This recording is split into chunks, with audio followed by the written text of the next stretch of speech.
Bom dia, meus prezados irmãos, a paz do Senhor.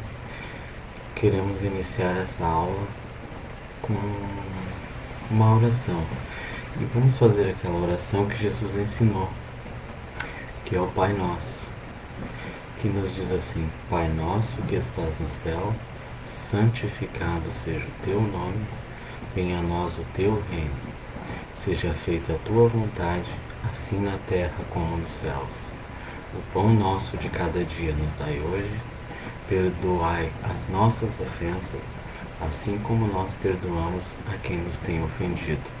E não nos deixai cair em tentação, mas livrai-nos do mal, porque teu é o reino, o poder e a glória, para todo sempre. Amém. Meus irmãos, este domingo lindo e abençoado que Deus tem nos dado, hoje é dia 26 de julho de 2020. Estamos na lição de número 4 do nosso terceiro trimestre, que o nosso currículo para esse terceiro trimestre é os princípios divinos em tempo de crise, a reconstrução de Jerusalém e o avivamento espiritual como exemplos para os nossos dias. Amém? Nós já tivemos a lição número 1, que foi Daniel ora por um despertamento. Sabemos que Daniel foi aquele jovem que estava cativo na Babilônia, mas ele mesmo em terra estranha, ele não esqueceu do que lhe foi ensinado. Ele não esqueceu dos seus princípios e que só havia um Deus e que ele jamais deveria se curvar perante outros deuses. Amém? Depois a lição número 2 foi o despertamento espiritual, um milagre, ali onde nós aprendemos que o despertamento sempre vem da parte de Deus. Nós devemos buscar este despertamento espiritual. Ele é um milagre que está bem acessível a nós. A lição de número 3, nós estudamos o despertamento renova o altar.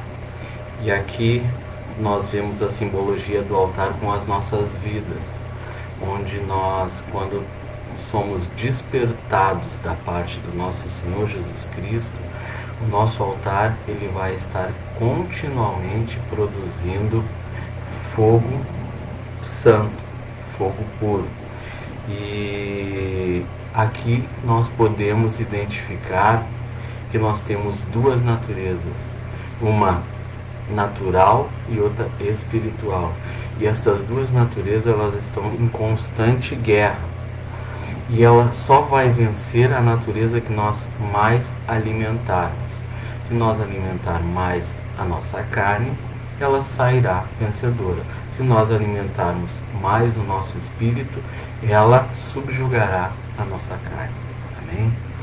E neste domingo, pela misericórdia do Senhor, estamos muito felizes de estar aqui para ministrar, para compartilhar com os irmãos um pouco a respeito da lição número 4, fazer um comentário. A construção do templo enfrentou oposição. E o nosso textual, meus amados irmãos, nos diz assim, ele está lá em Neemias capítulo 4, versículo 6, que diz: Assim edificamos o muro, e todo o muro se cerrou até sua metade, porque o coração do povo se inclinava a trabalhar. Hein? A verdade prática nos diz e nos adverte: se confiarmos verdadeiramente em Deus, venceremos todas as resistências do maligno. Amém? A leitura bíblica em classe está em Esdras, capítulo 4, versículo 7. Depois vamos ao 9. Do 9 vamos ao 11. E 11, 12 e 13. Depois nós vamos ao 15, 16, 21, 22, 23 até o 24. A você que nos acompanha, que porventura não tem a sua revista, mas pode nos acompanhar na Bíblia Sagrada, nas Sagradas Letras. Amém? Aqui. Então vamos à leitura. E nos dias de Artaxerxes escreveu Bislão, Mitrade, Tabeel e os outros da sua companhia a Artaxerxes, rei da Pérsia. E a carta estava escrita em caracteres aramaicos e na língua síriaca. Então escreveu Reum, o chanceler, e Sinsai, o escrivão, e os outros da sua companhia, Dinaitas e Afarsaquitas, Tarpelitas, Afarsitas, Arquevitas, Babilônios, Susanquitas, Deavitas, Elamitas. Estes, pois, é o teor da carta que ao rei Artaxerxes lhe mandaram, teus servos, os homens daquém do rio, em tal tempo. Saiba o rei que os judeus que subiram de ti vieram a nós a Jerusalém, e edificaram aquela rebelde e malvada cidade, e vão restaurando seus muros e reparando seus fundamentos. Agora, saiba o rei que, se aquela cidade se reedificar e os muros se restaurarem, eles não pagarão os direitos, os tributos, as rendas, e assim se danificará a fazenda dos reis. Para que se busque no livro das crônicas de teus pais, e então acharás no livro das crônicas e saberás que aquela foi uma cidade rebelde e danosa aos reis e províncias, e que nela houve rebelião em tempos antigos, pelo que se foi aquela cidade destruída. Nós, pois, fazemos notório ao rei que, se aquela cidade se reedificar e os muros se restaurarem, desta maneira não terás porção alguma desta banda do rio. Agora, pois, dai ordem para aqueles homens parem, a fim de que não se edifique aquela cidade, até que se dê uma ordem por mim. E guardai-vos de cometerdes erro nisso, porque cresceria o dano para prejuízo dos reis. Então, depois que a cópia da carta do rei Artaxerxes se leu perante Reum, esse ensaio escrivão e seus companheiros, apressadamente foram eles a Jerusalém, aos judeus, e os impediram à força de braço e com violência. Então cessou a obra da casa de Deus, que estava em Jerusalém, e cessou até o ano segundo do reinado de Dario, rei da Pérsia. Meus irmãos, eu quero perguntar para vocês, e eu quero até ver aqui nos comentários, vocês me ouvem bem? Eu vi aqui que os irmãos já estão aqui, irmão Miguel, irmã Martinha, paz do Senhor, irmã Abigail Felício, irmão Leonardo Machado, irmão Jorge, irmã Mari, amigos queridos. Mais uma vez cumprimento vocês com um bom dia, com a paz do Senhor. E eu quero perguntar se vocês estão me ouvindo bem. Me ouvem bem? Então vamos lá. Meus irmãos, nós vemos no texto áureo um texto de Neemias. Neemias, ele nasceu no exílio. Ele na corte, ele teve uma alta posição. Ele era uma figura destacada. Ele foi fiel e íntegro a Deus. Ele foi um verdadeiro israelita, de quem não havia dolo, como diz a palavra de Deus. Então, aqui nós já começamos e fazemos uma reflexão. O que somos é diferente de quem somos. Onde estamos é diferente de como estamos.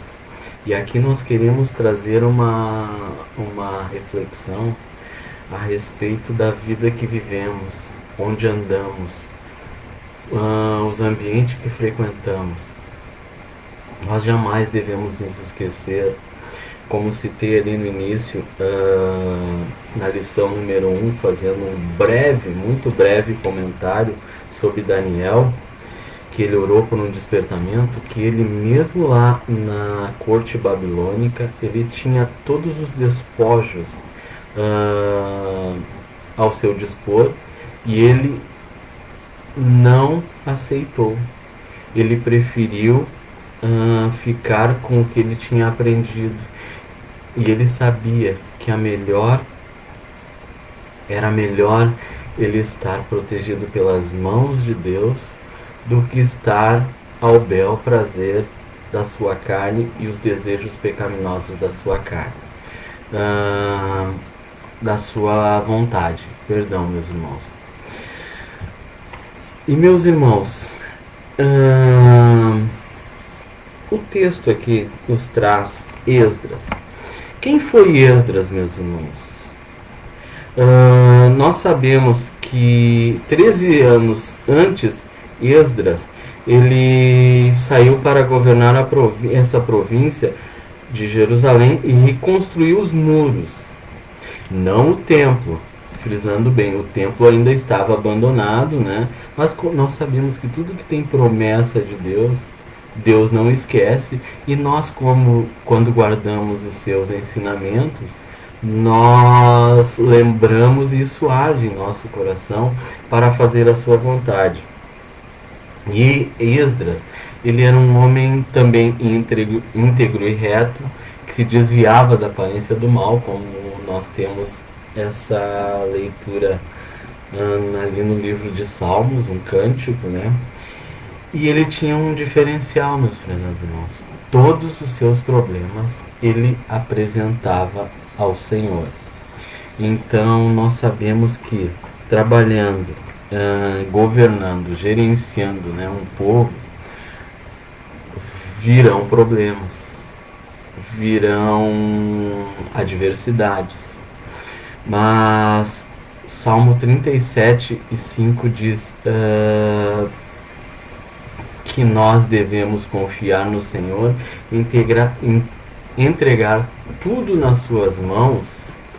Eu até vou ler aqui para os irmãos o Salmo 37:5. Nós estamos em uma aula de escola bíblica dominical, e uma aula de escola bíblica dominical tem que ter leitura da Bíblia. Salmo 37:5. Entrega o teu caminho ao Senhor, confia nele e ele tudo fará. Então, a nossa confiança, ela está em Cristo. Quando nós entregamos tudo ao Senhor, ele tudo faz pelas nossas vidas. Irmãos, Esdras era um judeu, ele era da linhagem de Arão, ele era descendente do sumo sacerdote que foi assassinado lá na tomada de Jerusalém. E essa leitura sobre este fato, sobre a sua vida, está lá em 2 Reis, capítulo 25, versículo do 18 até o 21. E essa lição ela é muito oportuna. Reconstrução do templo. Há muitas similaridades com os dias atuais. Por que as similaridades com os dias atuais, meus irmãos? Nossos templos físicos, eles não estão destruídos. Mas nós podemos fazer uma alusão ao abandono, não no sentido assim pejorativo, mas nós estamos impedidos de estar em nossos templos. É como se eles estão inacessíveis a nós, como se eles existem, mas nós não podemos chegar. É muito fácil nós temos essas ferramentas tecnológicas, né? As mídias sociais, para estar perto dos irmãos. Até durante essa semana eu falei com alguns irmãos que é de conhecimento do nosso grupo aqui. Falei com a irmã Beth, com o irmão Arnaldo, com o irmão Jorge, com a irmã Mari, com a irmã Marta, com o irmão Sandro, irmão Ronaldo. Muitos irmãos falei, mas não fisicamente. E quando nós falamos, é sobre amenidades, como estão, se a família vai bem. Agora, quando nós nos encontramos no templo, na casa do Senhor, o local onde Ele ordena a bênção, nós saímos de casa, nós saímos do ambiente onde estamos, com o nosso culto racional pronto. Nós vamos lá para adorar o Senhor. Nós vamos lá para devotar a Ele toda a honra, toda a glória, tudo que é da sua parte e de merecimento, porque toda a honra e toda a glória é para Deus. Então, meus prezados irmãos, eu falei das similaridades, muito nos entristece não estar junto com os irmãos. Neste horário, que agora são 9 horas e 16 minutos da manhã pelo meu relógio, nós estaríamos na escola bíblica dominical, nós já estaríamos apertado a mão, dado um abraço fraternal nos irmãos, teríamos sorrido uns aos outros, teríamos transmitido aquela paz, aquele gozo do Espírito Santo. E nós não estamos conseguindo isso. Por quê? Por força de uma pandemia. Mas nós também sabemos que Deus está no controle de tudo. Amém?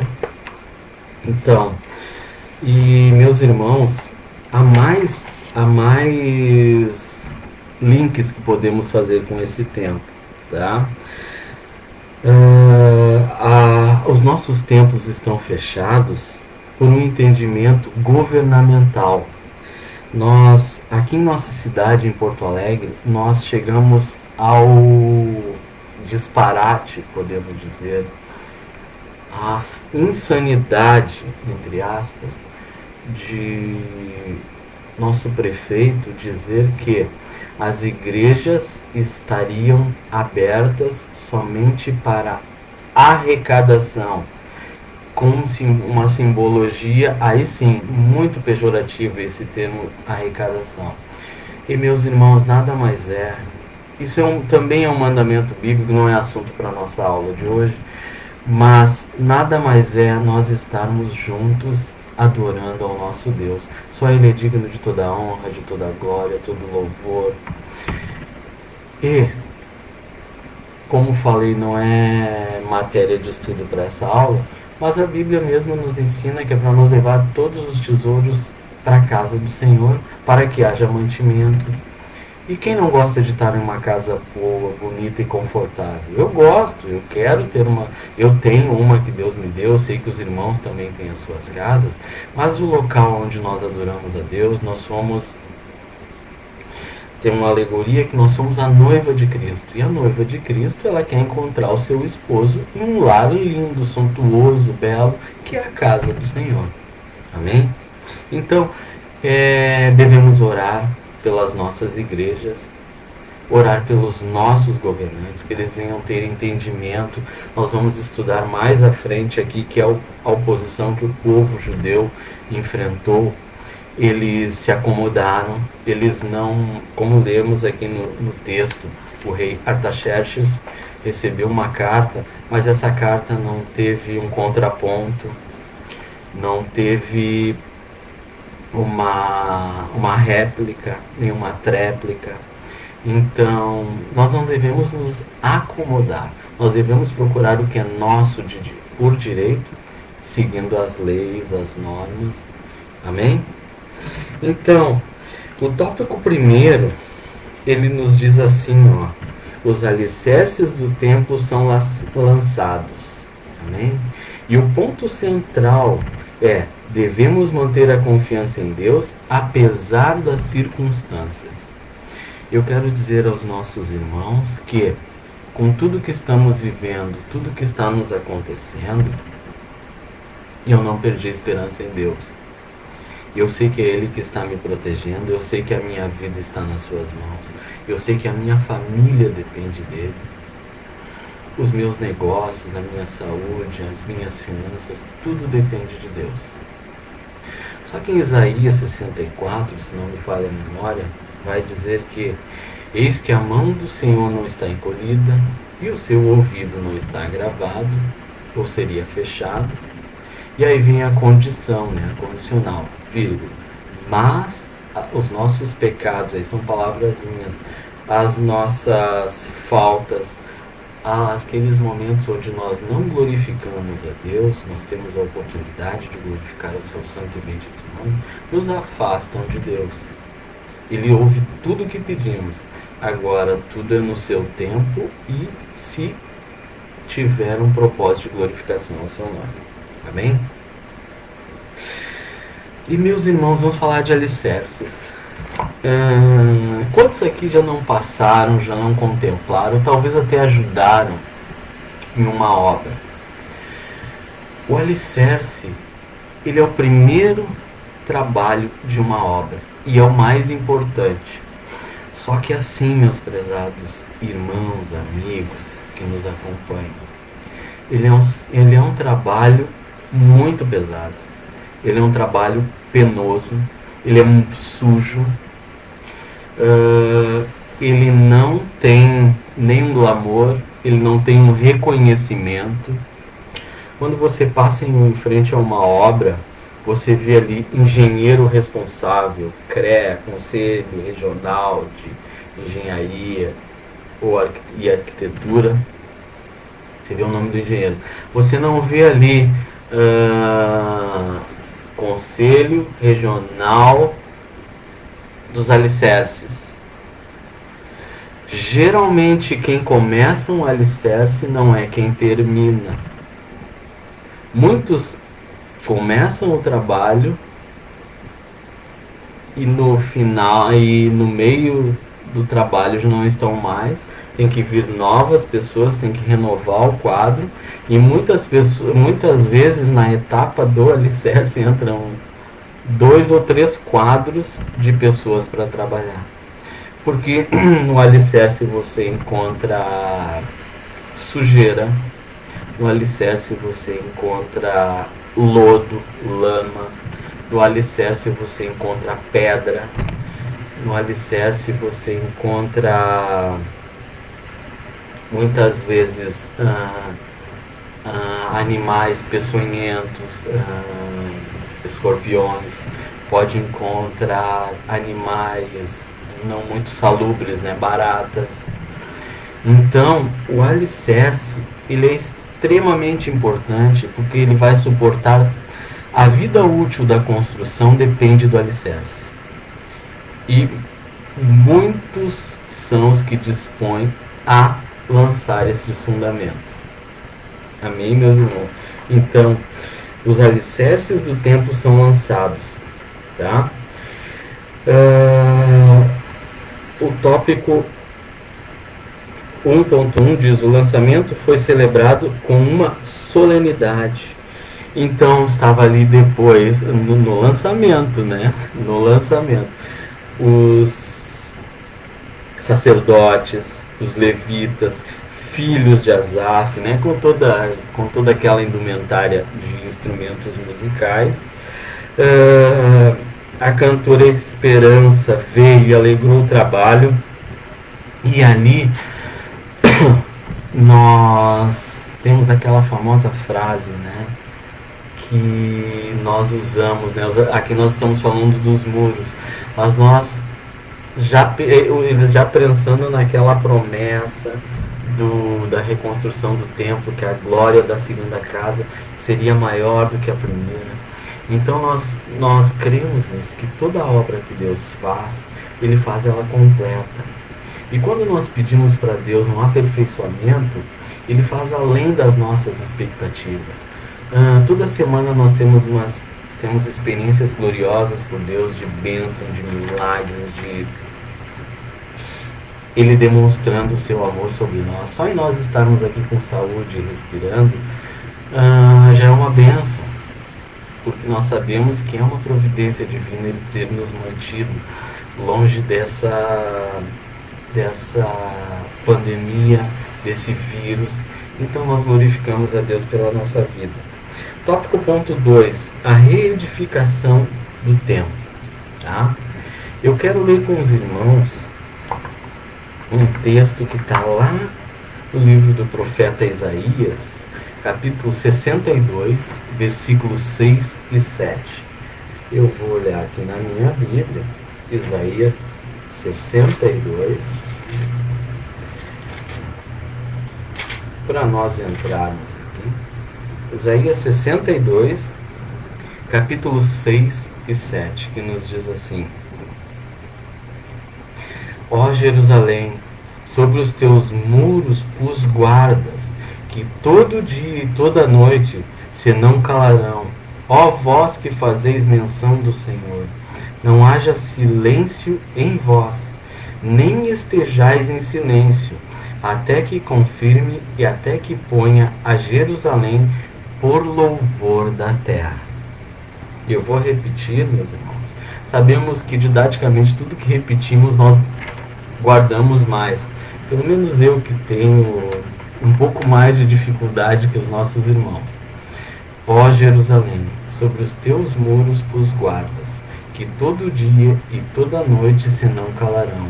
Ó vós, que fazeis menção do Senhor, não haja silêncio em vós, nem estejais em silêncio, até que confirme e até que ponha a Jerusalém por louvor na terra. Meus prezados irmãos, sabemos que Jerusalém é a nossa capital natural e também espiritual. Ela tem diversas promessas da parte do nosso Deus para os dias atuais, e ela tem promessas maravilhosas na eternidade também. Então, por isso que a nossa oração, os nossos contatos com Deus, eles devem estar com Jerusalém. Amém? Então, essa reedificação foi resultado do despertamento que veio através do rei Sírio da Pérsia. Lá em Esdras, capítulo 1 e 2, vai nos dizer assim, ó: Deus cumpre suas promessas. Deus estará sempre atento à sua aliança. Além disso, sempre há muitos homens a recordá-la delas. Muitas vezes, essa recordação é o Espírito Santo nos alertando das promessas de Deus para com a sua obra territorial e para com a sua obra daí local, que é em nós. Nós, como humanos, sempre lembramos das promessas de Deus prioritariamente local em nós. Quando nós temos, olha, eu tenho uma promessa. Isso geralmente nós não esquecemos. Mas muitas vezes nós deixamos, poderíamos dizer assim, em segundo plano, as promessas periféricas, né, à nossa volta, que tem a ver com os nossos irmãos, com as nossas igrejas, com a obra de Deus. Aqui em especial na lição estamos falando da reconstrução do templo, mas não devemos fazer assim, irmãos. As promessas, tanto para nós quanto para os que nos cercam, o que está à nossa volta, elas devem ter o mesmo peso, tá? Então, Daniel, como já citamos, e outros exilados que pensavam como ele, que não davam descanso a Deus e estavam sempre pedindo, por amor a Davi, que tirasse seu povo do cativeiro. O Senhor despertou o espírito do rei Ciro, o espírito do povo, como está claro, a mente dos homens está sujeita à influência divina. E daí nós temos exemplos, como nós estamos aqui permeando, né, o Antigo Testamento, podemos citar a própria retirada do povo do Senhor do Egito. Quando Moisés e Arão, eles se apresentaram diversas vezes na presença do rei Faraó, e em todas as vezes o coração do rei, diz a palavra do Senhor, que ele estava sujeito à vontade de Deus.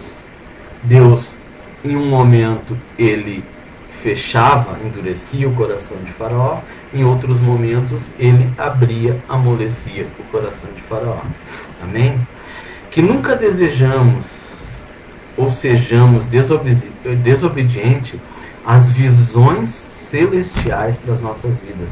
Sabemos, irmãos, que os nossos trabalhos, que tudo que fazemos aqui tem reflexo na eternidade, e que tudo que fazemos aqui é com propósito. Eu até vi aqui que a nossa missionária, irmã Marlene Alves, está conosco. Eu quero cumprimentá-la e dizer que Deus abençoe, irmã Marlene. Estamos com saudade de você. Mas ela sempre aprendi algo com a irmã Marlene que eu não... Apesar de eu ter 48 anos, a gente está sempre aprendendo. E eu não tenho melindre para dizer que aprendi.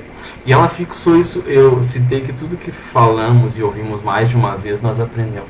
E ela fixou isso algumas vezes, ela dizia, Anderson, tudo que fazemos tem que ter foco no reino. A visão é o reino. A nossa esperança é o reino. O nosso olhar é para o reino de Deus. Então, meus irmãos, nós temos que ter consciência que nossa vida aqui é com...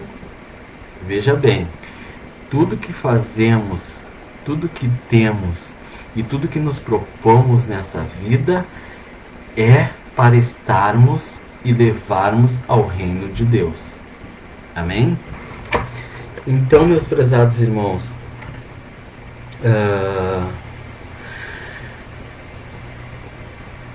depois o tópico 1.2, a letra A diz: o Espírito Santo quer salientar que Jesus em pessoa quer edificar a sua igreja.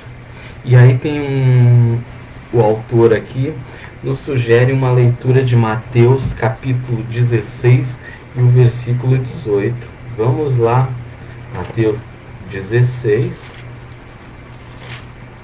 e o versículo 18, que ele nos diz assim: pois também eu te digo que tu és Pedro, e sobre esta pedra edificarei a minha igreja, e as portas do inferno não prevalecerão contra ela. É uma palavra bem conhecida, mas eu vou repetir. Pois também eu te digo que tu és Pedro, e sobre esta pedra edificarei a minha igreja, e as portas do inferno não prevalecerão contra ela.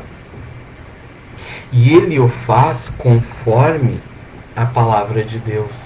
Então tudo que é edificado, meus prezados irmãos, sobre a palavra de Deus, sobre o nome de Deus, sobre a marca de nosso Senhor e Salvador Jesus Cristo, prospera.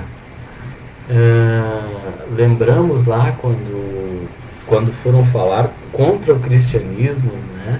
E foram falar a Gamaliel e dizer: olha o que está acontecendo, o pessoal está se desviando do judaísmo, o que é isso?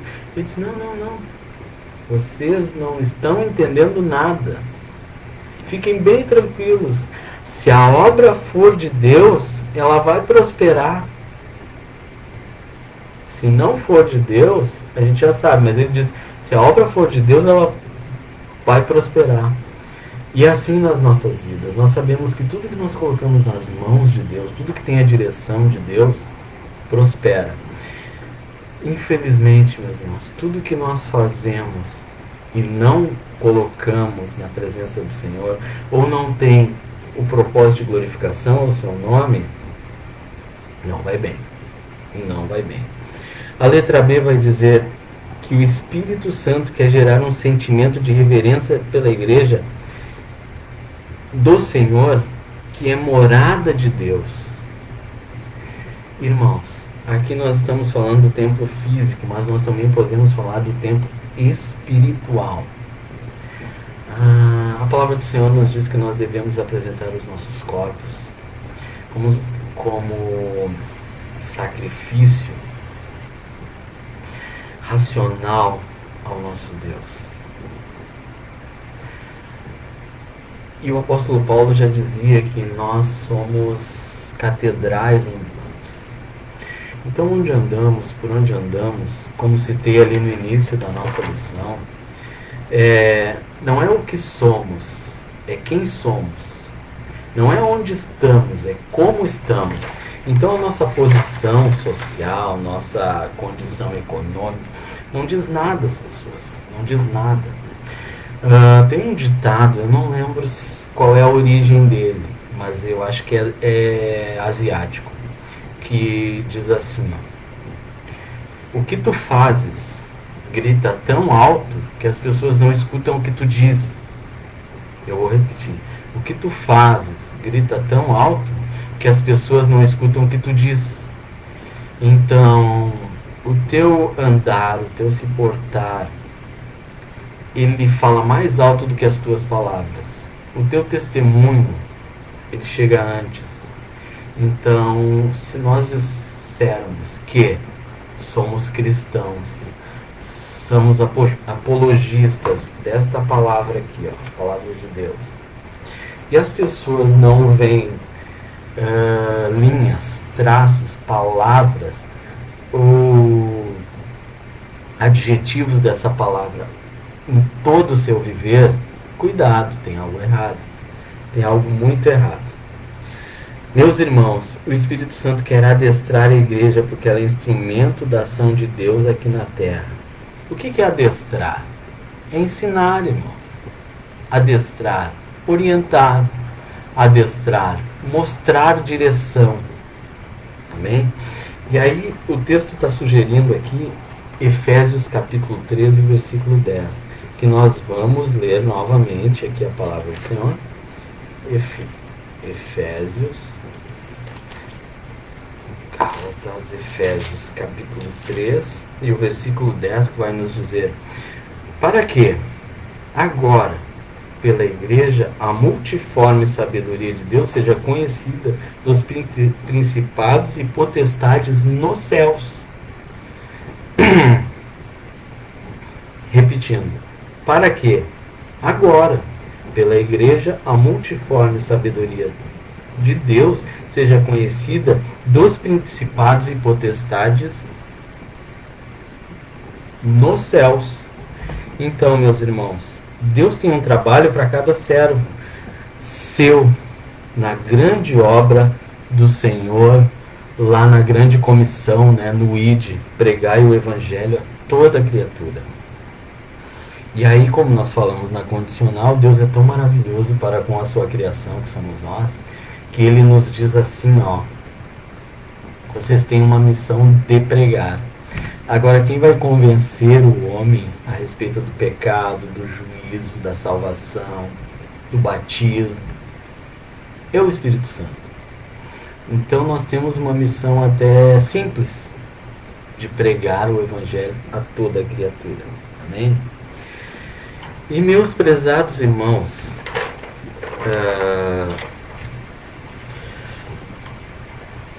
eu quero ler com os irmãos também aqui em 2 Reis capítulo 17 e o versículo 23. 2 Reis, antes de Crônicas, capítulo 17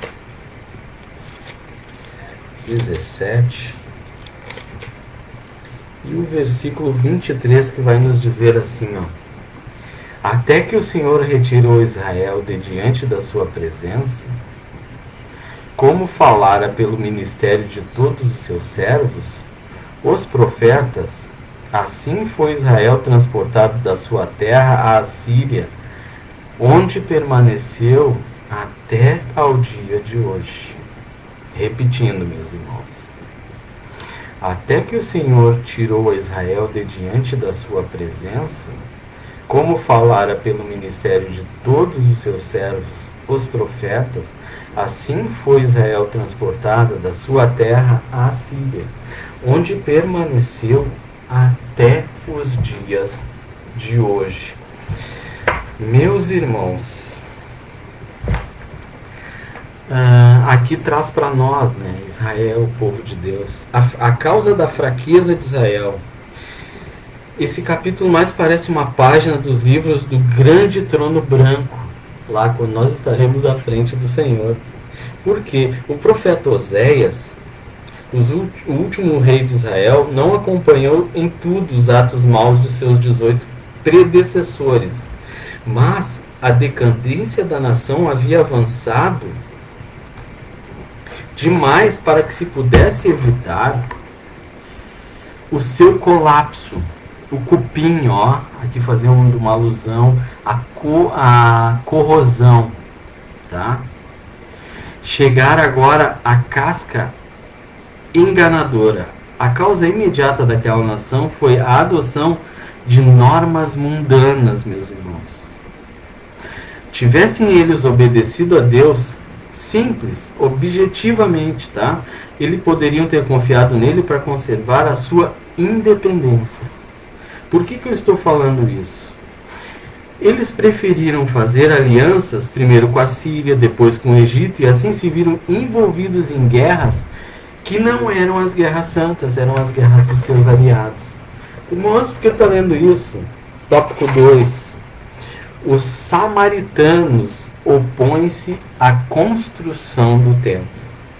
E agora nós vamos chegar aonde falamos da construção, e o segundo tópico do título da nossa lição, enfrentou oposição. Entre os moradores da terra estavam os samaritanos. E quem eram os samaritanos? Samaria, meus irmãos, foi um lugar onde o rei Nabucodonosor levou os Judá, né, os israelitas ali. Só que outras nações conquistadas também foram alocadas em Samaria. E essas nações ali, que conviviam juntas harmonicamente, elas tinham outros deuses. É claro que eles foram evangelizados, catequizados ao nosso Deus, mas eles não largaram, não deixaram de seguir os seus deuses, tá? Então, estes eram descendentes de uma mistura de gente que o rei da Síria tinha deslocado para as cidades. Depois de ele ter levado as 10 tribos do reino do norte em cativeiro, eram pagãos que haviam sido ensinados acerca de Deus de Israel. Assim continuavam servindo aos seus deuses, mas também temiam o Senhor. E nós sabemos, né, irmãos, que Deus não divide a sua glória com ninguém. Ele é exclusivo. A nossa atenção para com Ele é única. O nosso Deus não divide a sua glória. Amém? E aí, nós sabemos que nós não servimos a dois senhores. E quando servimos a dois senhores, há problema. Porque nós não conseguimos servir aos dois bem. Sendo que um quer a nossa atenção total. E esse segundo, ele não se importa que tenhamos a sua atenção total. Ele só não quer que nós dê atenção ao Deus vivo, forte e verdadeiro, que é o inimigo das nossas almas. E nós sabemos, irmãos, que nós temos 3 grandes inimigos. Mas destes 3 grandes, há um que é super poderoso. Nós temos 3 grandes inimigos, que é o mundo, a carne e Satanás. Mas desses 3, só um é super poderoso. Cai Satanás, cai o mundo e fica a carne. A carne, Deus vai nos alertar que enganoso é o coração do homem, e dele tem todas as saídas para a vida ou para a morte. Então, o nosso livre-arbítrio, ele nos leva a Deus ou uma eternidade de sofrimento, de ranger de dentes, fora da presença de Deus. Tópico 2.2, os samaritanos tentam frustrar a construção do templo. Tá? Irmãos, há momentos que os inimigos triunfam, mas nós sabemos que esse triunfar do inimigo das nossas almas, o inimigo contra o nosso trabalho, ele até tem um momento ali de alegria, de euforia, digamos assim. Mas nós sabemos que toda euforia ela passa, e rápido. A Bíblia nos adverte, Jesus nos disse, falando ali aos seus discípulos, que no mundo nós teríamos aflição, mas era para nós ter bom ânimo. Por que bom ânimo? O que é ânimo? É algo que nos alegra, revigora, nos deixa feliz. Mesmo na adversidade, você tendo bom ânimo, você vê que há uma saída, e para nós a saída é Cristo. Então, o inimigo, os nossos inimigos, nossos opositores ao trabalho, tudo aquilo que nós sabemos que vem da parte de Deus, vai avançar, mas vai ter divergências. E o inimigo do trabalho, da obra, muitas vezes até contra a nossa vida, ele vai ter algum momento de euforia. Mas logo ali na frente, ele já vai cair, vai se prostrar e não vai se levantar. Mas nós seguimos em diante, porque nós sabemos que a nossa luta não é contra a carne, mas sim contra as potestades que atuam nas regiões celestiais. Amém? Então, eles vão triunfar. Irmãos, a secreta inimizade ao reino de Deus muitas vezes está escondida em uma pretensa obediência a leis e homens. E eu já citei o exemplo aqui da pandemia, onde os nossos governantes estão fazendo o que querem contra a nossa fé, estão nos taxando até nas mídias sociais de fascistas, nos taxando de fundamentalistas, por nós professarmos um Deus vivo, verdadeiro, e nós querer somente o que diz a palavra do Senhor, o que nos ensinou, ao qual nós fomos ensinados, que é nós preservar a família, os bons costumes, aquilo que Deus entregou lá na antiguidade a Moisés, lá as tábuas da lei onde continham os 10 mandamentos, lá todos os códigos são fruto daquelas tábuas da lei, lá mais antigo ainda o código de Hammurabi, lá onde nós devemos amar uns aos outros, não matar, não roubar, não profanar coisas santas, sacras, preservar a família, a unidade do lar. E isso eles querem mudar, meus irmãos, querem mudar. Mas como já falamos, a nossa luta não é contra a carne, é contra as potestades que atuam nas regiões celestiais. E para a nossa tristeza, muitas pessoas, eles estão levando muitas pessoas atrás deles. Então, a maldade dos samaritanos os levou a enviar uma carta ao rei da Pérsia contendo acusações mentirosas contra os judeus. O rei, como não conhecia bem o assunto, o que ele fez? Como falei lá no início, não teve um contraponto, meus irmãos. O povo judeu, ele ficou parado, ele se acomodou. E agora, trazendo para os nossos dias, nós não podemos ficar acomodados. Nós temos que clamar, nós temos um Deus vivo, forte, verdadeiro. Nós devemos clamar porque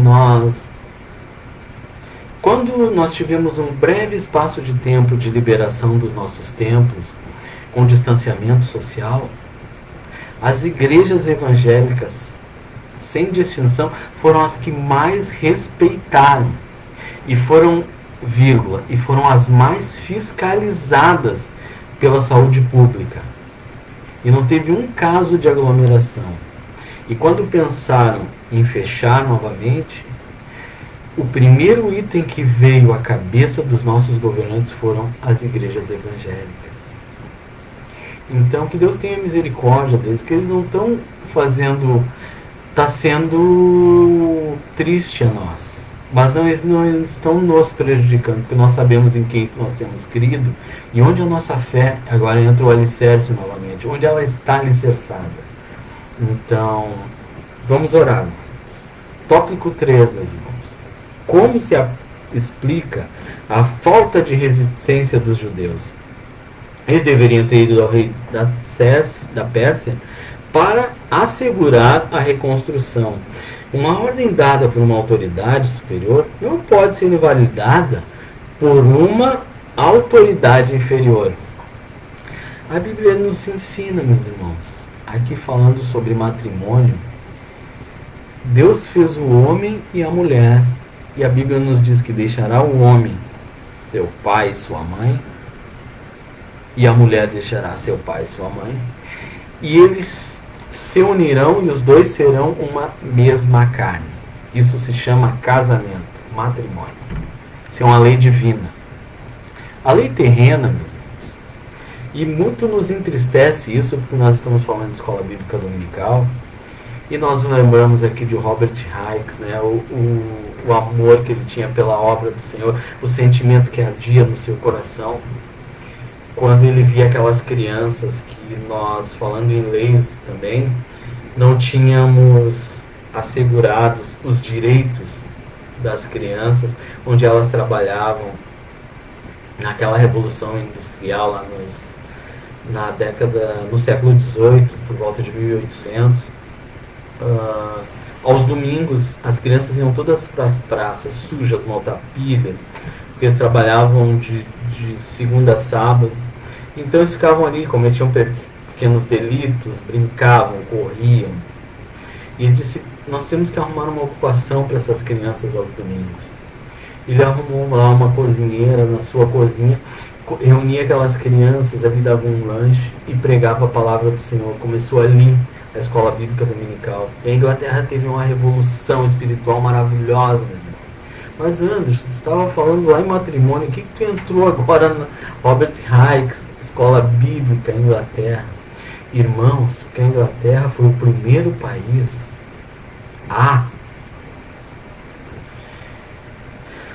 craseado, e também do verbo haver, constituir a união entre homens, pessoas do mesmo sexo, e falar em casamento e obrigar as igrejas a fazer estes matrimônios. Então uma lei terrena não sobrepõe uma lei espiritual. Por isso que nós dizemos aqui, que uma ordem superior de uma autoridade não invalida uma autoridade espiritual, que é o nosso Deus. Então não houve esse posicionamento e o povo sofreu, ficaram muito tempo, décadas, com as construções paradas. Tópico 2, irmãos. Os 3.2, os judeus deveriam ter recorrido a Deus. Eles não falaram com o rei e não dobraram os seus joelhos para dizer: Deus, nós não aceitamos essa situação. Toda a história dos judeus é rica em exemplos. A própria vinda dos judeus para Jerusalém é uma clara demonstração de que Deus estava no negócio, que Deus disse que eles voltariam, né, no seu lugar de origem. Nos dias do rei Ezequias, foi cercada pelo exército do rei da Síria, que ameaçava fazer com Judá o que já havia feito com o reino de Israel, levá-los em cativeiro. Nesta hora de perigo, Ezequias buscou o Senhor e foi ouvido, pois um anjo feriu o arraial dos assírios, destruindo 185.000 soldados. Aqui é aquele texto famoso da nossa Bíblia, né, onde nós citamos para demonstrar a suntuosidade do poder de Deus, que ele dá aos seus anjos, ele pode dar a nós também, claro que guardadas as devidas proporções. Aqui estamos falando a nível espiritual. Apenas um anjo matou 180.000 sírios. Então, para ver como Deus, ele é poderosíssimo. Amém? E o tópico 3, meus irmãos. O motivo da falta de resistência dos judeus era de ordem espiritual. Amém? E eu quero ler com os irmãos aqui, meus irmãos, Zorobabel. Quem era Zorobabel? Zorobabel é o Sesbazar de Esdras. Ele era da linhagem real, foi nomeado governador por Ciro. Zosadaque era filho de Seraías, sumo sacerdote, quando Jerusalém foi tomada. Os exilados que haviam regressado vinham experimentando uma sucessão de adversidades. Irmão, toda sorte de males não perdura.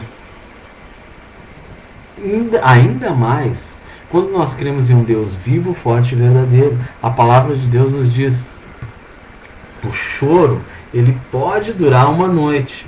É um ciclo. A metade do ciclo, perdão. Tem um ciclo. A metade do ciclo. O choro pode durar uma noite. Mas a alegria vem pela manhã. Amém? Então, tinham semeado muito, colhido pouco, cegado pouco. Seu dinheiro saía do sequitel assim que o colocavam nele. Parecia um bolso sem fundo, né? Houve uma seca sobre toda a terra, e a razão era o fato de haverem negligenciado a reconstrução do templo. Tá? Quantas vezes nossos reveses e perdas, ou financeira, ou ministerial, ou espiritual, acontecem porque esquecemos de glorificar a Deus. Tá? Dizemos que não temos tempo, que não podemos contribuir. Não temos tempo e não podemos contribuir. Ponto. 2 Coríntios, se não me engano, 9, 8, vai nos dizer: todo mundo contribua naquilo que consente o seu coração, e são palavras minhas, naquilo que pode, na força do seu braço. Então, meus irmãos, nós não podemos mais falar hoje em dia que nós não temos tempo, que nós não podemos. Deus nos deu tanto tempo para falar do seu amor às pessoas que encontramos. E a porta está escancarada para nós falar do amor de Deus. Porque é o famoso bom dia, boa tarde, como está, vírgula. Estou bem apesar da pandemia, apesar do vírus. Irmãos, aí entra aquela palavra semear em tempo e fora de tempo. Quando as pessoas nos dizem: olha, estou preocupado, é uma porta aberta. Olha, a nossa esperança está em Cristo. Eu vou te apresentar um Deus vivo, forte e verdadeiro, que por Ele e para Ele são todas as coisas, que nada foge do seu controle, que tudo está diante das suas mãos, diante dos seus olhos, que nada foge do seu controle. Então nós estamos em um tempo maravilhoso para pregar o Evangelho, maravilhoso, maravilhoso. Então nós não existe mais, não temos tempo. Não existe mais. Então, e que não vemos necessidade de separar o dia do Senhor um período diário para meditação e oração. Temos tempo livre. Se víssemos as coisas como realmente são, verificaríamos que isso é falsa economia e que estamos desperdiçando mais do que economizando, ao que retém mais do que é justo, se lhe há em pura perda. O ceifeiro não está perdendo tempo quando para a fim de afiar a sua foice. Aqui é alusão aos estudos, meus irmãos. Se nós chegarmos hoje, claro que isso é uma alusão, nosso mercado público está fechado, mas ali no mercado público tem uma banca que há inúmeras facas em exposição. Você chega ali: eu quero uma faca para tal corte, eu quero uma faca para tal finalidade. Eles vão lhe vender essa faca. Só que você pegar essa faca e passar na sua mão, passar em um papel, ela vai ter muita dificuldade. Algumas nem vão cortar, outras vão cortar, vão fazer o corte, mas com muita dificuldade. Porque você compra essa faca, ela não vem amolada, ela não vem afiada. O que você tem que fazer? Você tem que chegar, para cumprir a sua finalidade de compra, você vai ter que achar um amolador e você vai ter que afiar ela, deixar ela no ponto certo para você afiá-la e fazer uso na sua finalidade. Nós somos instrumentos das mãos do Senhor. E trabalhamos no IBE há muitos anos, aqui também falando sobre ensino. E o Instituto Bíblico Esperança foi um mover de Deus na vida do nosso querido, saudoso pastor Nils Taranja. E ele tinha uma frase até que lá em todos os livros: Deus chama, agora cumpre aos seus. As pessoas chamadas preparassem para a obra. E aqui voltamos à alusão à faca. Nós devemos estar preparados, amolados, afiados para essa obra. Amém, meus irmãos? Então, falamos aqui de Zorobabel e Josué, meus irmãos. Josué era o sumo sacerdote, líder, né? Líder religioso do povo, estava com as suas vestes manchadas. Coisa triste, meus irmãos. Eu vejo aqui, quero cumprimentar aqui o irmão Silvio Soares, que é meu primo, está também aqui conosco. Nosso querido e prezado João Luiz Paim, foi nosso superintendente ali, que é um pastor que vamos levar como amigo para a vida. Passou o trabalho, mas não passou amizade, não passou carinho, não passou amor. Não tem. Nessa semana não falamos, mas na semana anterior ainda falamos. Então, falando aqui de comunhão, meus irmãos.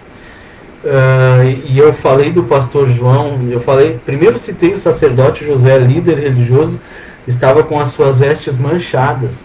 Mas eu citei o nosso pastor João Luiz Paim para fazer um contraponto a Josué, que é um homem íntegro e reto, um homem íntegro em seus negócios, é um homem íntegro com a sua família, com a sua esposa, irmã Denise, sua companheira, que está sempre junto a ele. Temos acompanhado meio à distância o seu trabalho aqui, apesar de eu estar tão perto na minha casa, no distrito Safira aqui. Que Deus abençoe nosso pastor João. E é muito triste nós termos sacerdotes com as suas vestes manchadas, sacerdotes que não têm autoridade espiritual. Cuidado, desvirtua o povo. Este fato tirou dele toda a autoridade espiritual. Diante de um problema causado pelos inimigos, ele não tinha fé para ajudar a buscar a Deus. Ele era o líder, ele era a referência espiritual neste problema. Ele era para ter ajuntado, se não ajuntasse todo o povo, as principais lideranças diziam, não, para aí, nós temos um propósito, e esse propósito vai ser buscado, e esse propósito vai ser buscado, vírgula, e vai ser atingido, porque Deus está nesse negócio. Nós vamos orar, nós vamos proclamar um jejum, e nós vamos buscar a Deus, nós vamos ter resposta. Amém? Ele não tinha fé para buscar o Todo-Poderoso, uma vez que o ministério da fé é guardado em uma pura consciência. E aqui nós temos um balizador bíblico que está em 1 Timóteo capítulo 13, versículo 9. O apóstolo Paulo falando ao seu amado, protegido, instruído, adestrado, essa é uma palavra que usamos na lição, Timóteo. Então, meus prezados irmãos, tem que ter autoridade espiritual. E a reação dos samaritanos quando os judeus cessaram a obra? A tristeza dos judeus. O povo, desde o início da construção, eles estavam acompanhando o trabalho com simpatia. Eles trabalhavam com muito entusiasmo e com muita união. Eles tinham ouvido falar de que o Deus do céu estava do lado dos judeus, ajudando-os. E agora? Onde estava o seu Deus? Meus irmãos, aqui entra o exemplo que falamos. Nós devemos estar em contínuo aperfeiçoamento e a contínua busca da presença do Senhor nas nossas vidas. Tá? Então, as pessoas quando nos olham, elas veem e nós proclamamos, testemunhamos. Se isso não vier sempre acompanhado continuamente de testemunho, o problema não é de Deus. Não, o problema é nosso. bem individualizado. Que nem falamos de Josué, o problema ali, quem sofreu foi o povo, mas o problema aqui particularizado foi de Josué. E logo depois a alegria dos samaritanos. Os inimigos regozijavam-se grandemente. Certamente os conselheiros foram parabenizados pela sábia e competente ação de enviar a carta ao rei. Porém, o gozo dos ímpios é de pouca duração. Aqui a lição vai nos dar o exemplo de Sansão, né? Nós já avançamos demais no horário aqui, então vamos... que todos conhecem a história de Sansão, que também era uma pessoa usada tremendamente nas mãos de Deus, mas que resolveu dar ouvido a ofertas malignas, pagãs, danosas à vida material e principalmente à vida espiritual. E ali, quando o povo estava ali, os filisteus estavam ali, se reuniram no ápice da sua comemoração, digamos assim, da derrocada daquele homem de Deus. Descobriram seu segredo. Seu segredo não estava no cabelo. Se nós olharmos espiritualmente, o nazireu não, claro, ele não passava navalha sobre a sua cabeça, mas ali tinha uma conotação espiritual. Ele zombou de Deus por 3 vezes. Ele brincou com Deus também. E quando eles se reúnem ali no ápice da sua gozação, eles vão tripudiar sobre Sansão. E aí Sansão morre, mas ele alcançou novamente a graça. Ele se humilhou, ele pediu perdão, ele reconheceu que ele errou e ele deu fim à sua vida. Mas dando fim à sua vida, ele levou consigo todos aqueles filisteus. Então a sua glória foi, a glória dos filisteus não foi alcançada. E aí a letra B vai dizer que a alegria dos sacerdotes que alugaram Judas para trair Jesus também foi de curta duração. Aí o tópico 3, o desânimo dos judeus. Eles tinham voltado de um cativeiro para construir um templo. Eles se sentiram frustrados, humilhados, né? Alguns conformaram-se. Como eu falei aqui, o conformismo ele é muito complicado para as nossas vidas. Você aí que está vivendo uma pandemia, você não pode se conformar com, eu vou ficar em casa. A gente vê postagens, as pessoas se expõem muito. Eu só tiro o pijama para dormir. Irmãos, o que é isso? Na nossa vida, nós almejamos estar nas mansões celestiais com Deus. O céu não é um lugar de descanso, o céu é um lugar de trabalho e de muito trabalho. Lá nós não vamos nos cansar, nós não vamos sentir fatigar, não vamos sentir sono, nada que esse corpo aqui precisa vai ter lá. Então, lá é um lugar de muito, muito, muito trabalho. E eu quero dizer a vocês, assim, se aqui que nós temos esse tempo livre, como falamos aqui, nós não temos mais desculpa dizer que não temos tempo. Nós vamos passar maratonando séries, nós vamos passar aqui tirando pijama só para dormir, né? Fazendo as coisas ao contrário.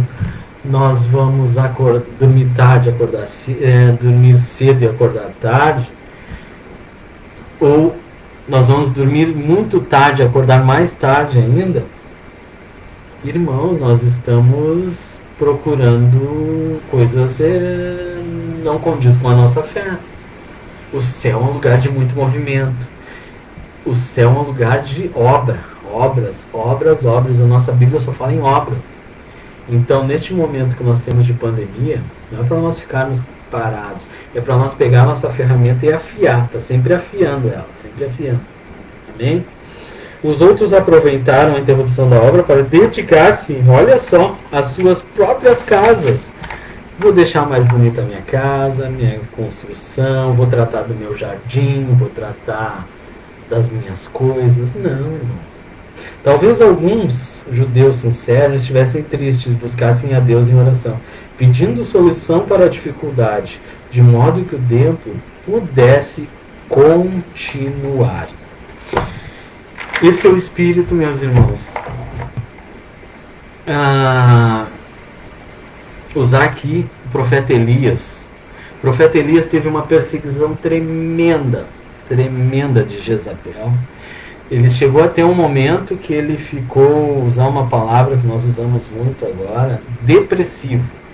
Ele chegou a se enfiar no fundo de uma caverna e ele foi orar: Deus, eu estou sozinho. Ele foi lamuriar-se. E aí Deus teve que dizer, Deus disse a ele: olha, você não está sozinho. Há mais de 7.000 joelhos que não se dobraram a essa pequena dificuldade que você está vendo. Porque para Deus não há problemas. Ele é todo poderoso. Apenas um mover da sua mão, um mover de um dedo, não vou citar nenhuma mão, mas um pequeno movimento de um dedo dele transforma toda a minha, a tua realidade, a realidade desse país, deste mundo. Tamanho é o poder de Deus, tamanho a sua força de ação. Mas ele tem que ser motivado, ele tem que ser buscado, ele tem que ser adorado. Meus irmãos, eu sou muito grato a Deus por esta 1h11 que estamos aqui. Agradeço a Deus pela Classe Aliança, a vida do irmão Jorge, irmã Mari, pessoas honradas, o Gabriel. Agradeço a vida da irmã Marta, que ontem fez aniversário. E eu quero citar aqui, citei ontem, fizemos uma live ontem da Escola Bíblica Dominical, da Superintendência. Os irmãos acompanhem lá, EBD Porto no Instagram, que também vai estar disponibilizada no YouTube também, a Escola Bíblica Dominical Porto Alegre, e no YouTube EBD Porto Alegre. Queremos cumprimentar pelo aniversário da irmã Marta, dar os parabéns a este casal, porque, como já falamos, os dois são um, irmã Marta e o irmão Miguel, também a sua filhinha, irmã Débora, que Deus abençoe este casal. O irmão Leonardo, a sua esposa, a irmã Evelise, que Deus abençoe vocês, que são os responsáveis, né, por esta classe. E muito nos alegrou este convite. Eu quero citar aqui para os nossos irmãos, nós falamos sobre esta revista, como citamos no início. Nós lemos, meus irmãos, eu quero aqui apresentar a vocês o comentário bíblico devocional, tá? Velho Testamento, F.B. Meyer, é uma sugestão aos nossos irmãos, tá? Eu também quero mostrar para os irmãos um livro maravilhoso, meus irmãos, maravilhoso. Instituições de Israel no Antigo Testamento, tá? Do Volks, tá? Aqui você vai ter, eu vou só citar aqui o índice, uma degustação para vocês, meus irmãos, ó. Aqui você vai ter organização tribal, a constituição das tribos, agrupamento e divisão, organização e governo da tribo e território da tribo. Depois vai ter a lei da hospitalidade de asilo, tá? Vai ter solidariedade tribal, vingança de sangue, evolução. Aqui vai ter as instituições familiares, irmãos, que nós só demos uma pincelada aqui, o tipo de família israelita, a solidariedade familiar, a evolução dos costumes familiares, o casamento, o que Israel pensava sobre poligamia e monogamia. Aqui nós vamos entender que o povo de Israel, os homens tinham, em alguns momentos tiveram mais de uma esposa. Deus nunca tolerou isso, meus irmãos, nunca. Deus criou, lá no Jardim do Éden, ele criou um Adão, uma Eva, que passa de ser procedência maligna. E aqui, ó, até falando fora da lição, todos os homens que tiveram mais de um relacionamento na Bíblia, eles alcançaram a glória de Deus, a graça de Deus, mas em algum momento eles tiveram dificuldades por essa falha, por esse pecado, e eles tiveram que se retratar perante Deus. Então, o tipo de casamento israelita, a escolha da esposa. É um livro muito amplo, tá? Ele tem 200 não, ele tem 615, mais de 615 páginas. Então, é um livro maravilhoso para você estudar a Bíblia. Ralph Smith, né, muito conhecido, a teologia do Antigo Testamento, a história, método e mensagem. Meus irmãos, também aqui o Magno Pagnacelli, né, Onde Estava Cristo? Quero fazer uma sugestão para vocês, tá? Identificando Cristo nas figuras do Antigo Testamento, tá, meus irmãos? Esse livro aqui é do pastor Claudio Honor de Andrade. Esse livro é velhinho. Ele tem também, ele é bem pequeno, meus irmãos, tem 170 páginas, você lê em 2 dias, ó. Jerusalém, 3.000 anos de história. Isso aqui é uma visão, vocês conhecem pastor Claudio Honor de Andrade, é uma sumidade, né, da nossa casa publicadora. Ele conta, aqui ele tem narrativas de andar lá, de estar lá, e mais o seu conhecimento da Bíblia Sagrada. E nós não podemos deixar também de, quem não tem, procure ter. Aqui, meus irmãos, Declaração de Fé das Assembleias de Deus, é uma compilação, não é uma compilação, aqui está toda a nossa regra de fé natural para nós seguirmos no nosso dia a dia, tá? Declaração de Fé das Assembleias de Deus é um livro da nossa casa publicadora. Vocês adquirem nas livrarias. Se os irmãos quiserem, me peçam que eu consigo aos irmãos. Isso aqui é muito importante nós termos, até para presentear as pessoas e nós lermos. Há muitos assuntos aqui que muitas vezes nós não temos conhecimento, mas a Bíblia nos diz que nós devemos estar preparados a responder quando somos indagados a razão da esperança que move a nossa fé. Amém? Então, que Deus abençoe vocês. Dê um domingo maravilhoso. Muito obrigado por essa oportunidade de estar aqui com vocês. Quero agradecer ao nosso pastor presidente, pastor João Oliveira de Souza, por esta oportunidade de estarmos falando em nome da Igreja Assembleia de Deus, a nossa superintendência da Escola Bíblica Dominical, pastor Gilson Mota, pastor Paulo Ricardo Henriques, a irmã Jaqueline Marques, que é a superintendente infantil. Que Deus abençoe a todos e uma ótima semana, meus irmãos. Muito obrigado e fiquem com Deus. Amém?